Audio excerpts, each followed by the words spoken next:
સાંસદ ગેનીબેન ઠાકોર અંગે ભાજપ અધ્યક્ષ જગદીશ વિશ્વકર્મા દ્વારા કરવામાં આવેલી ટિપ્પણીને લઈ વિવાદ ઊભો થયો। બનાસકાંઠા જિલ્લા સાંસદ ગેનીબેન ઠાકોર અંગે ભાજપ અધ્યક્ષ જગદીશ વિશ્વકર્મા દ્વારા કરવામાં આવેલી ટિપ્પણીને લઈ વિવાદ ઊભો થયો છે। આ મુદ્દે અમરેલી જિલ્લા ઠાકોર સમાજ દ્વારા કડક પ્રતિક્રિયા આપવામાં આવી હોવાનું સામે આવ્યું છે। જાણવામાં આવેલ છે કે ઠાકોર સમાજના આગેવાનો અને મોટી સંખ્યામાં સભ્યો એકત્રિત થઈ આ નિવેદનનો વિરોધ નોંધાવી રહ્યા છે। સમાજના પ્રતિનિધિઓએ જણાવ્યું હતું કે આ પ્રકારની ટિપ્પણીઓ સમાજની માનહાનિ સમાન છે અને આવી ભાષા કોઈ પણ રીતે સ્વીકાર્ય નથી। આ સાથે સમાજ દ્વારા સંબંધિત સત્તાધીશો સુધી આવેદનપત્ર પાઠવીને યોગ્ય કાર્યવાહી કરવાની માંગ કરવામાં આવી છે। આગેવાનો દ્વારા ચેતવણી આપવામાં આવી હતી કે જો આવનારા સમયમાં આવા નિવેદનો ફરી કરવામાં આવશે તો સમાજ વધુ ઉગ્ર આંદોલન કરવા મજબૂર બનશે। આ ઘટનાને પગલે વિસ્તારમાં રાજકીય તણાવનો માહોલ સર્જાયો છે અને વિવિધ વર્ગોમાં ચર્ચા તેજ બની છે।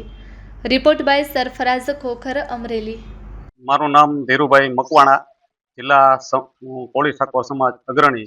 આજરોજ અમે કલેક્ટર કચેરી અમરેલી ખાતે આવેદનપત્ર આપવા આવ્યા છીએ અને આવેદનપત્રનો હેતુ એવો છે કે તાજેતરમાં સ્થાનિક સ્વરાજ્યની ચૂંટણી દરમિયાન બનાસકાંઠાના સાંસદ ગેનીબેન ઠાકોર વિરુદ્ધ પ્રદેશ ભાજપ પ્રમુખ શ્રી જગદીશ વિશ્વકર્માજીએ બેફામ નિવેદન કર્યું અને નારી શક્તિ તેમજ સમગ્ર કોળી ઠાકોર સમાજનું અપમાન કર્યું છે અને એવું બોલવામાં આવ્યું છે કે ગેનીબેનના સાડીના પલ્લુ નીચેથી આપણે મત ખેંચી આવીએ અને આપણા પક્ષને મજબૂત બનાવીએ।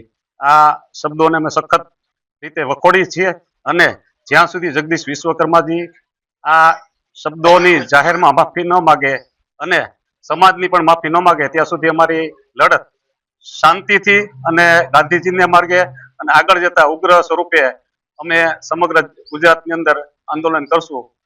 એના માટે માનનીય કલેક્ટર સાહેબને આવેદનપત્ર સરકાર સુધી પહોંચાડવા માટે અમે આ પ્રતિનિધિ મંડળ અમરેલી જિલ્લાનું અહીંયા પધાર્યું છે।